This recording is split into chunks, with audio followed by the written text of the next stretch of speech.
The story of the 300 Spartans has become infamous around the world. However, because of some movies, the facts have been a little bit blurred. So this is 300 Spartans, fact versus myth.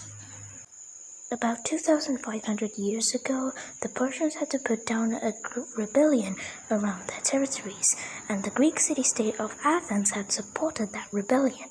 This made the Persians not the happiest people in town, and then they decided to invade Greece. However, even though they were outnumbering the Greeks 3-1 at the Battle of Marathon, they were decisively defeated, and later King Darius' son, King Xerxes, decided to amass an army consisting of about 350,000 soldiers to invade Greece. King Leonidas of Sparta and Themistocles of Athens decided to work together for once, and Leonidas was told to help guard the ground, while Themistocles was told to guard the seas. However, due to a special festival and other limitations, Leonidas was forced to bring only 300 of his best soldiers to the thermoplae.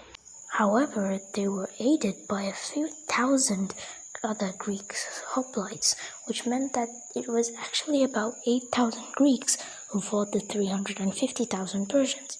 Still, it's a very, very suicidal-ish mission. The Greeks survived for about 2 to 3 days, holding back the Persian army.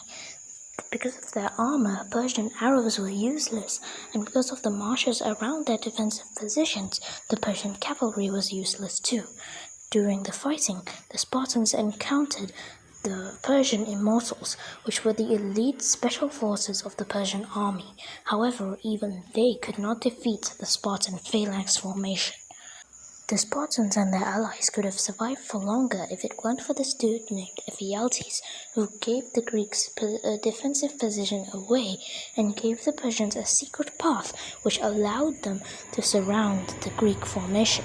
And if you know anything about the Greek phalanx, the formation is good when it's fighting in a frontal enemy. However, when it's surrounded, it's completely useless. However, the Spartans were born and trained in the glorious warrior state of Sparta, and it was their bond, and it was their oath, it was their duty to never retreat in a battle. So now, it was just Leonidas and his 300. Except it wasn't. The Spartans still have their slaves to help with them, and a few hundred more hoplites decided to stay with the Spartans, such as soldiers from the city-state of Thebes, Sparta's ally. Despite being heavily outnumbered, the Spartan soldiers were the best in all of Greece and gave the Persians a big beating. Eventually, however, the Spartans fought so hard that their weapons broke and their shields shattered. And even when that happened, they bit and punched the Persians to death.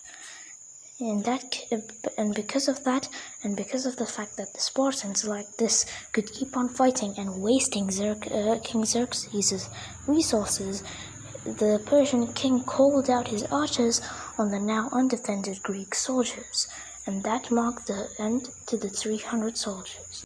A person named Aristodemus had been given a sick leave by Leonidas, and because of his sick, he managed to go back to Sparta.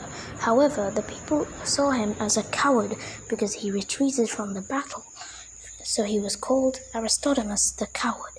He was unable to withstand this pain, and some sources say he committed suicide by hanging himself. However, some sources say that he went on to fight in the Battle of Plataea and became the hero. In the Battle of Plataea, the Persian army was defeated for good.